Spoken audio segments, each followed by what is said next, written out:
Good morning, everybody. This is Carrie Getz, and welcome to another edition of our podcast series. Today, we're lucky enough to have Jen Snyder here, who is going to tell us a little bit about herself, and then we'll get started in talking about where she is in technology and how she got there. So, Jen, welcome. Tell us a little bit about yourself. Thank you, Carrie. Thanks for having me. So, my name is Jen Snyder. I am the Chief Evangelist for a government technology solution provider. The name of our company is GovQA. And we've been providing technology solutions for probably almost 20 years. We focus mainly on the public records space. So we know a lot about freedom of information and, the requirements as far as each and every different jurisdiction and how they need to manage those processes. So our technology is very configurable to map to that. Awesome. And that's something I think people don't realize that, as you throw things out there on the internet, first off, you really don't have a lot of privacy. You have to make that sort of an actionable thing to be private. And for young entrepreneurs starting out, or for younger companies starting out, there's a lot that goes into making sure that you as a company are doing the right thing for people's privacy. And this is kind of an area that we really haven't talked about on this podcast yet. But let's talk a little bit about kind of the public trade-off with privacy and convenience and where those where you need to pay attention to if you were starting out. Absolutely. So, one of the interesting things I think that hits you pretty early on when you start looking at the public record space is that public records aren't always public. So even though they're government and, government owned documentation or evidence, whatever it might be, not all of it is ready for public consumption. So you have to realize that if you're going to be responsible for moving around this kind of data for an organization or a government entity, you have to understand what's private and what's not. There was a big buzzword a few years ago, transparency, transparency, transparency. Well, there's only so much that you can kind of stick up on a billboard and let everybody read. There's a lot of information that's still out there that people need to know how to request it, what is available to them, and how it's going to be delivered to them. You could have criminal justice information in there with victim information. You could have juvenile information. There's a lot or health information for that fact. This was a big year for that challenge. Now we're dealing with things like officer misconduct. Even though, yes, it's public information, not all of it is 100% public available or publicly consumable. So we have to make sure that we have given tools to someone who can safely transport that information, safely deliver it, track it, make sure it doesn't get in the wrong place at the wrong time or in the wrong hands. So that software has a big responsibility. It's just not somebody building an app today to help you go find the, national parks. There's a lot of risk involved in it. Sure. And I think it speaks a lot. We talked to another security person not too long ago on this podcast, and she was talking about, kind of the trade-off between using facial recognition and privacy concerns around even just storing your face print. And, there's countries out there that do a lot of screen scraping off the internet, but even so, even just going on somebody's website, people don't really read the disclaimers or what people click and allow by accepting cookies or accepting other things. And that varies, like you said, jurisdiction to jurisdiction. And I think one of the biggest ones that came up last year was California and how their data privacy laws are different than some of the other states in the United States, and some states go farther than others.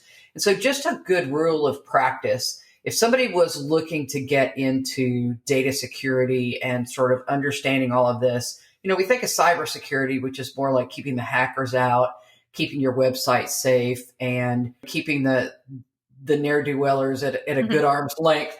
But talk about, as a private citizen, some of the steps that you can take and some things that are important to realize, because nobody reads end user license agreements. And I read a study one time, and it was like this ridiculous amount, 18 years of your life could be spent literally reading and analyzing end user license agreements if you read them all, which... Well, and I think they're designed just like some of our, instruction manuals. They really don't want you to read the whole thing. Right. They're just too big. They're too beefy, and they've got to cover a lot of ground. So they're just not really, your everyday light reading. So right. I can tell you that, one of the things you want to make sure as a private citizen, and I'll take this back to a quick story really quick. When we first started talking in the public record space, back in like 2007, 2006, some of the findings were, it's public. Public is public. It doesn't matter. We don't have to worry about the kind of technology we use. We're just going to stick a form up on our website. We're going to have it all moving around in email. And that has dramatically changed. So now what you're learning is that citizens want to know that there's a safe place they can make their requests. The media and research companies are also very, very heavily involved in the public record space. So they want an easy and secure way to do that. And I think just as government agencies, they are looking for all the responsibility and protection they can to make sure that that data doesn't get in the wrong hands. We hear every year there'll be some kind of horror story about how somebody, emailed, data files full of, student information or something of that nature. And those are all just really, really dangerous things, and they cannot get in the wrong hands. And you also don't want to get your hands slapped for it. So you as a citizen want to know that I'm going somewhere that's secure. I'm filling out something that seems secure. Call the agency that you're trying to speak with and ask them about their software. What we're also noticing as a trend, which will just help the public in general, is more and more of our state IT departments are writing new data protection laws or, statutes. So there's a lot that's going to go into legislation over the next year or so where you're going to see requirements. If you're using this kind of software, it has to have a minimum of X, Y, Z. If you're, all of those kind of things that really, they're not prevalent across the country today. There are some places leading the pack, but they're not as widespread as you would think. But with this last year and everyone having to pivot so quickly to a remote environment, we're seeing that trend just, explode. And that brings up a really great point, because I don't think the remote trend is going away. I personally think that work from anywhere is going to be a huge benefit for a lot of companies. It's going to be listed on their perks page so that you can go to work for that company. You can travel in when you need to, but remote learning or remote work is going to be an option. And I think that's going to be very beneficial to a lot of companies and also to a lot of employees, maybe not so much the multi-tenant office building folks. But I think office space is going to have a little bit of an issue, but I think it does two things. It gives you access as an individual, employee trying to retain work, to have a bigger pool to go from, right? But then in the same regard, me as as a company, I get to look at a talent pool that I was not reaching before because we just didn't function in that space. We didn't have a remote workforce that was as large as it is today. And so I think you're even seeing that now in the government space. So it'll be interesting to see in our government agencies, a lot of times there are residential requirements. They have to live within certain areas of their organization. I'll be curious to see if that change. And it very well could, to be honest, that there's certainly the option for some of that to change pretty rapidly, both in the public and private sector. But that brings to bear these other questions about shadow IT and people circumventing IT organizations and people circumventing where things need to be kept. And, that was a big issue years ago with some of the online storage accounts that people were putting confidential company information in not necessarily confidential company sites. And I think that a lot of these company policies, as far as what can be accessed from where, are going to get significantly more stringent. And the problem with that is that it also makes there's extra steps involved to get there. There's extra, you got to change your password more often. You have to do all these things, which people find to be kind of problematic. And everybody knows somebody in the computer world that can help them circumvent that or try to circumvent that. So I really think that companies, government, states, municipalities, especially when we look at smart cities and some of the smart city projects that I've been working on, the amount of information that can be kept there is crazy. And it's not just what the city keeps about you, but there's in a lot of these areas, like for instance, smart metering, right? You can sign up on your own smart meter account. You can put leak detection on your on your house. You can have that tied to your account so they can automatically roll a truck and come shut you off if your water's leaking, for instance, which is great if you're on vacation, right? But there's certain amounts of information there that you wouldn't normally expect a government to have about you in your house, right? They now have access to your IP address. They have access to, if you don't secure your home network, that opens a big old can of worms. Exactly. And I think, interesting, that goes back to the whole work from home thing. I think that what we saw trending really quickly, probably early June, was just the rewriting of policy. So, where things were kind of maybe haphazard in the past, some things were not digitized, some were, some things were accessible by everyone, some were not. And now I think you're seeing just a complete lockdown of that in a new 2021 policy when it comes to data management being written. And that's going to include how you manage data when you work remotely. So everything from, what can I access? And then just think about the speed in which they're now looking to digitize and looking to move all their server information into a cloud. And then what cloud is it? And, how do I arm all these people with all the right protections, and how do I monitor that on a regular basis? I mean, we as an individual company, when everyone went home in March, we immediately started down that path because we didn't have the large remote workforce that we have today. So it's interesting to see all of those things that were maybe priority 4 and 5 for some of these government agencies has now become like, plus one. Sure. +1, +2. Exactly. But, I mean, I have stories of IT folks who are telling us that they were driving around on a weekend to buy everyone laptops and driving from store to store because, everybody was running out of everything and all their staff was never working remotely. So they never had laptops. Right. Well, and to your point, though, it's one thing to drive around and get laptops, but it's another thing to secure that information. And we as a people are typically very trusting. We think that people are not going to do anything bad with our information and it's all going to be good and nobody's going to bother us and our information is safe. And that could not be farther from the truth.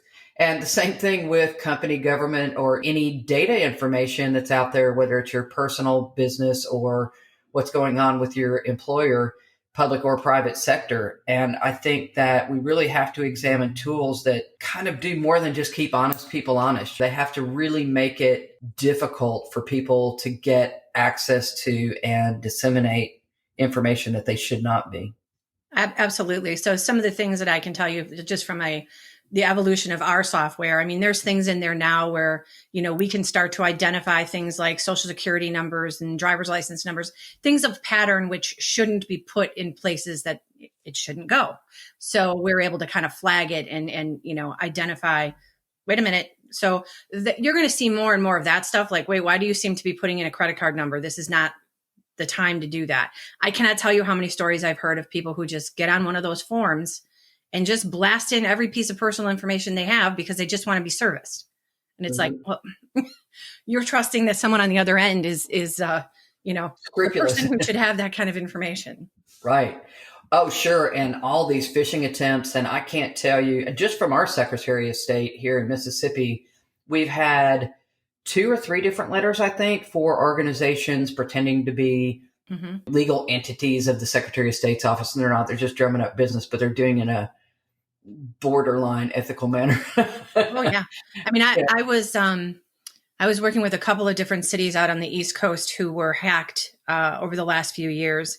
And one of them, it was pretty traumatic. Like they lost all of the billing information for their water department. Oh, all of it. So, I mean, that was just one little, nugget of the drama. But I mean, there's some scary things going on out there, but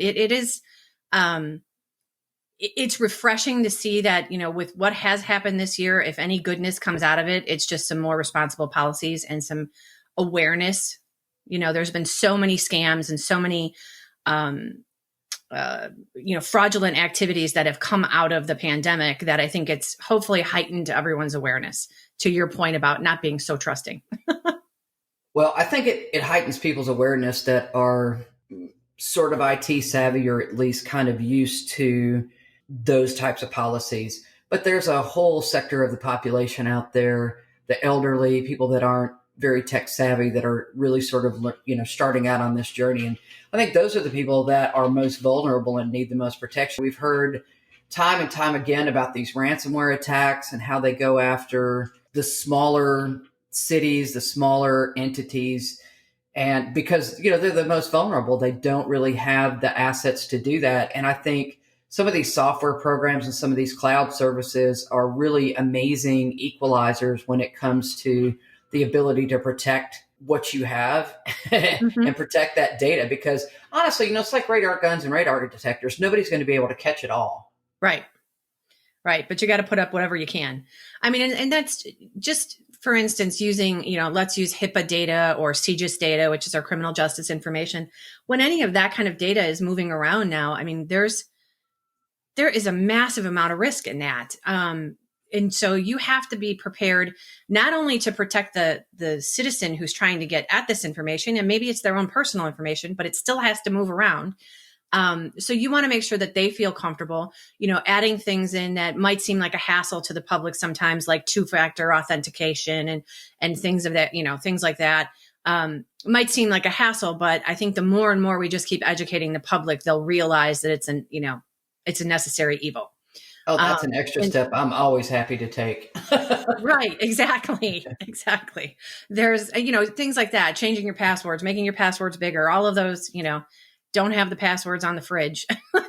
Those are all things that I think are just going to become more and more part of our daily life after this past year. Actually, Absolutely. probably after the past 2 years, I would say. Tell us, how did you get started down this whole path in security? So, just really quickly. So I started out in sales back, way back in the early teenager days and never left.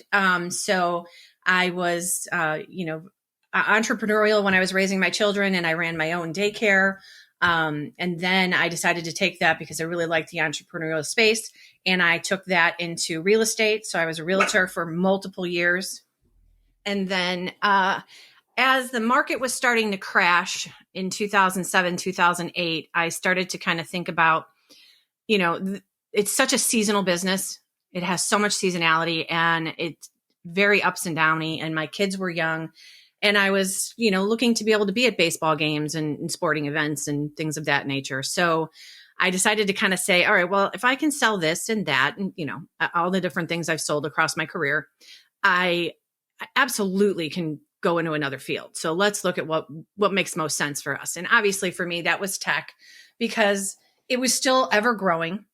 There was going to be new challenges coming out of it. Just to give you an example, when I got into the space, government websites, which was who my customer was, they were like one-page Yellow Pages ads. They were just electronic. You couldn't do anything on them except find a phone number and an address. So it's evolved so much, and I knew it was going to just be this constantly rapidly changing space, and not a lot of people go into the gov tech space. So it's a great place for you. If you are somebody who loves to sell by education, it's a great place to be. So it was a perfect fit for me. The company was still in a very young startup mode. So I still got that, to enjoy that entrepreneurial spirit. I got to watch a huge, a huge transformation in a company that started out in less than 10 people, and just really found the space fascinating. I found that everything I knew from the private sector was, a couple of years ahead of the public sector. So it gave you the opportunity to really kind of learn what the government was lacking when it came to technology, or what would be the ideal solution improvements that they would take. And you could see a journey. You could see that there would be a strategic plan of, we're going to improve this area of our organization, then this area. And it was all tech, tech centric. So it allowed us to come in and say, hey, I know what you're doing today, and here's how you're doing it, but look what you could do. And people just didn't know. They didn't know what they were capable of doing. They didn't know, the tools just weren't there. It's just not how government functioned. So it was a really fun space to be able to educate customers, learn from them, and evolve a product, based on that. And it's never changed. We're always in that kind of educational mode. So when did you guys start out with this project? So the company's been around since about 2000. And then we were, the majority of what we were doing in the beginning was we were focused on citizen engagement in general. So this could be anything from, there's a tree down in front of my house, I think I have a water main break, there's an abandoned vehicle, anything service related. Because what we realized was we had a product that was very service oriented. And who is the biggest provider of service? The government. So we started focusing there, and we, built out what was a very robust and leading, we call it a CRM, which is a citizen request management system in that space. And it was leading the charge for years and years. But then we realized that the product was so much more robust than how it was being used. And there was so much we could do with it from a security perspective, to help manage risk, all of those things that where we felt that there was more critical functions going on that would be a better use of our tools. So we started digging into the Freedom of Information Act, which was kind of getting, a whole lot of eyeballs on it at that time. And so we started to realize that, wow, there's a lot of complexity here. Every state has a different set of rules, has a different set of fees and exemptions. Everything that could possibly make it complicated was there. So it was a really great fit for a sophisticated product. So we started to go into that space and very quickly became the leaders in that space. We're still the leaders in that space. We've, got a huge customer base. So we're pretty excited about that. And we just keep learning and keep evolving. So, as we went into COVID and the pandemic, customers were coming to us for different needs and different, help with different things that are now new to them because they weren't dealing with them in the past. So it's really been a great place to stay in that entrepreneurial mode and be really agile, but yet still watch and assist a company grow to the level it's growing today. Yeah, I'm just thinking back 20 years ago on government services that were available and what's available today. And it's a night and day difference. I mean, 20 years ago, you could not pay your water bill online. You couldn't pay your taxes online. You couldn't renew your car tag. You couldn't get a driver's license. Mm-hmm. Now think about that. All of that is seriously personal information, and it is all online.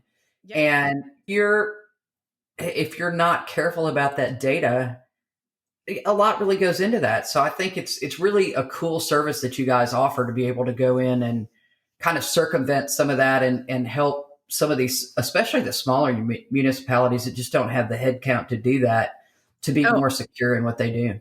Absolutely. And if you think about how it's even transformed more, we've got now, so many of our states using body cams.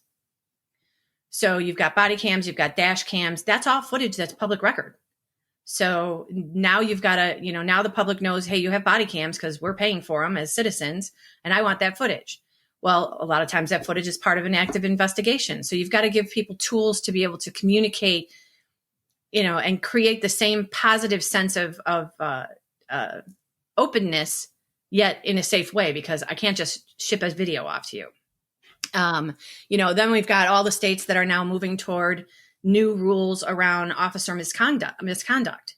So that's going to send a whole nother level of sensitivity, to the space. So it's, the more people realize that information is theirs to get, it's just going to keep challenging how they manage that process. Well, yeah. And on the other side of the equation, there's also a responsibility to use that information in entirety mm-hmm. and responsibly.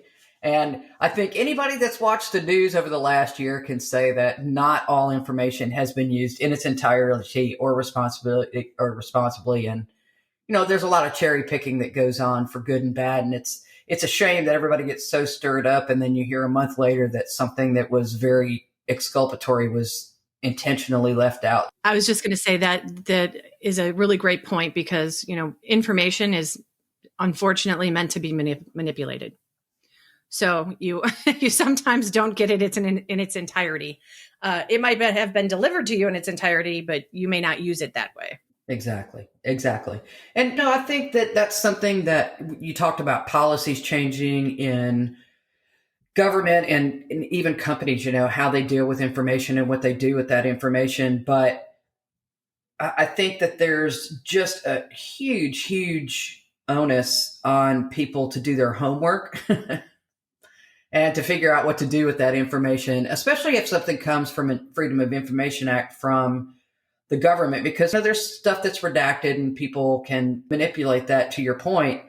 And it's very difficult to sort of weed out what you don't want to hear. It's like dealing with a kid that's in trouble. They're not going to give you the full story. You have to really do some sleuthing to make sure that it's the full story and see things from different points of view too. Like one person's body camera might have a completely different video footage than another person's, or than the dash cam or the public security cameras that are out there. And when we start building in smart city, to your point, it's just more and more information, right? So we have everything we have from smart metering and smart city services to traffic patterns and where people are and video cameras and surveillance and wireless access points. And then, where does that stop? Where those access points, because they're public access points, do they have to now, the city then, because tax dollars are paying for those, does the city now need to turn over usernames and passwords that you were used to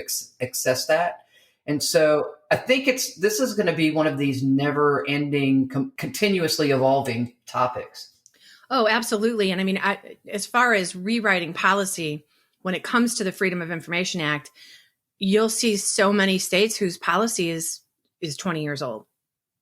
So it's not even relevant to what could be being asked for now or could be delivered. It's just, they're just not there. So there's a lot of work to be done. Yeah, I would say, back to that point we made earlier about all the services that have changed over 20 years. Can you imagine if you only got 20-year-old information and you had to act on that? I mean, it's completely irrelevant. Absolutely. Right. Or there's information that's being, like some states who haven't written a new policy around body cams. When somebody asks for that footage, what are they doing? Now they have to consult attorneys because they don't know what to do with the information because their policy is, isn't written to relate to that. So it's an interesting, it's moving and it's moving fast. Yeah, I've done quite a bit of work with cities that are doing the smart city implementations and putting in new data centers for that and figuring out all of this information and what to do with it. And honestly, there's a huge public safety factor here that you definitely lose some of your privacy to have public safety. So a really good example, years ago when they blew up the tube in London, mm-hmm. At that time, the average US citizen was photographed more in one day in the city of London than they are 2 years here in the United States. Wow. The upside of that is when they blew up the tube, they pretty immediately found the guy and raided his house and stopped another attack. And, the guy was arrested and taken care of. But, there's been a lot of pushback here in the US about privacy and these video cameras. And a lot of times when there's crimes in the US, they're going to private companies for their own security footage because they don't want the government to have that capability. So there's a definite crossover, I think, between public and private and the capabilities there. And when we start asking for footage and asking for stuff under the Freedom of Information Act, and if the police accessed data from private citizens, there's kind of a fuzzy line where that falls. Yes, because that does happen. That happens all the time. So if if there's been an incident somewhere, they're going to go and they're going to canvass that whole area and figure out who, we've all seen a crime show. That really does happen. They're going and they're finding, all the little stores and neighborhood cameras that are out there and trying to see if that footage will assist them in their investigation. But now you've got a private citizen's video footage and now it's in your possession, which means it's now public record.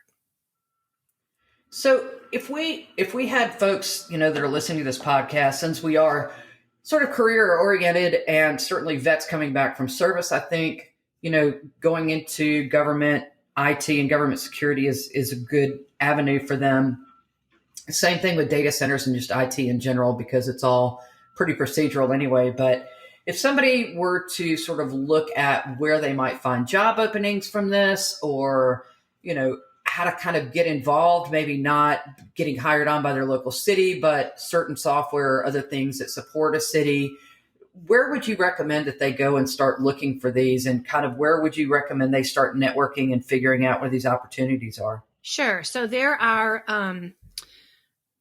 is usually a website per state. Sometimes it drills down all the way down in the county, where it's going to list any kind of municipal type of employment. So that would be specifically to the government. And there's a wide range, especially even in the IT field. It's a great place to start a career too, I think, because you're not going to get into a fast-paced environment where everybody's very dog eat dog. You're going to get probably a good mentor. Someone's going to help you, kind of get started. It's a little less fast-paced than the private sector. But in the same regard, you also have the ability to look up vendors who are in the tech space. So there's no shortages of ways to use Google to search out, government tech companies. You'll get boatloads of them right off the bat. A lot of them have merged with others, so that there's like maybe 4 or 5 companies under one umbrella. So that makes it a little easier as well. I can tell you that tech companies right now are hiring in the government space, which is a great thing. And I think, as long as you take a look at LinkedIn and look up some of the LinkedIn groups, there's no shortage of groups that are in GovTech sales. So check those out. Or there's a lot of like meetups and things, or I don't want to use the word hackathon because it just seems like it's counterproductive. Negative, yeah. But there's tech groups that are very supportive of other companies that are selling into the GovTech space. Because at the end of the day, we all have to start to follow the same rules, right? There's requirements from the state on how we manage our data and how we do this, and it's just so I've seen there's a lot of really good supportive groups that are community based, if you will. Very good. Very good. Yeah. And from an education perspective, I mean, of course, anything in IT travels public or private. It can kind of go either way. But are there certain recommendations or certain things that you think are more applicable on the government side from an education perspective? Or, where would you kind of figure that would be? Sure. Absolutely. I mean, I think tech in general, I think you're probably going to be looking more at security, infrastructure, probably tech support in the beginning, kind of working your way up into someone who would be more on the strategic side of IT. Probably not as much heavy in the developer aspect. It seems like that's usually something that gets outsourced, and or just there's a vendor that's already doing that. Why would I build it in-house anymore? Kind of mentality. So I would go that route. I would definitely look, if you're somebody who's just trying to get into the space, search for internships. You might get lucky and find one where someone will let you in the door, and you may not have even finished your degree, or you're not even close to a degree. And you can, kind of grow up through the ranks. Sure. I think internships are great. I've personally had a couple interns and would welcome a couple more. It never hurts, and it's a good way to build. But, I personally think they should be paid whenever possible, but not everybody does that. Yeah, we do. We do that with our office, because I think sometimes if you find somebody who's really ambitious and is learning and wants to learn more and wants to grow, they could trump somebody with 5-10 years of experience. Sure. Because they're hungry. Mm-hmm. Yep. Well, Jen, I thoroughly want to thank you for your time. I'm going to ask you if you have any parting words that you want to leave folks, or any, recommendations that you have going out. Sure, absolutely. Well, so for our private citizens, I would just say, be cautious of what information you're providing when you're looking for public information, because your information should be very protected by you. As far as the, folks in the government space who might be listening to this and interested in, improving that public records process, or any process that has risk and sensitivity to it, keep in mind that there's lots of ways to evaluate what should be in your software. senseless plug, on our website, there's an evaluation sheet that'll give you a lot of things that you should be looking for in software today to make sure privacy information is protected. Outside of that, I think, it's a great space to be in. GovTech is a great space. Tech in general is a great space. And it's only going to get fast and furious here for the next few years, I think. Yeah, I think anything technical, anything medical, you can't go wrong with a degree in either one of those. Agreed.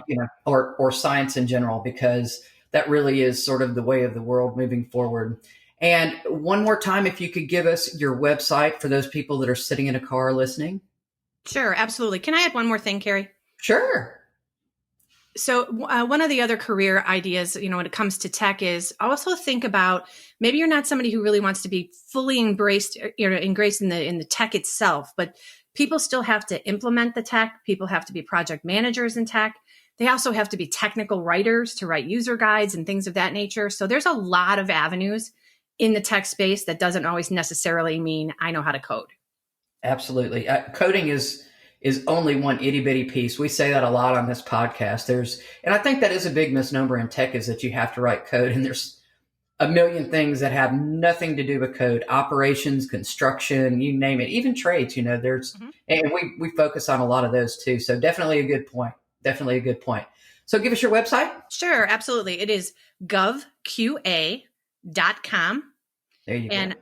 On the website, Carrie, you can scroll down and you can find me in the resources section. If you wanted to reach out to me directly, all my contact info is there, or there's just some generic ways to reach out to us as an organization as well. Cool. And absolutely look up the privacy guide. I think everybody should do that just to know what should be out there. I mean, one of the hard parts with just keeping up with the legislation and all of the rules around privacy is the time that it takes to do that. So anytime there's a tool out there that's available in a shortcut, I always recommend people reach out and check it out. It's always a good starting point anyway. I agree. Absolutely. Well, Jen, thank you so much for your time. For everybody listening, we thank you for tuning in, and we look forward to hosting you on another edition of our podcast series. Thanks, and have a great day.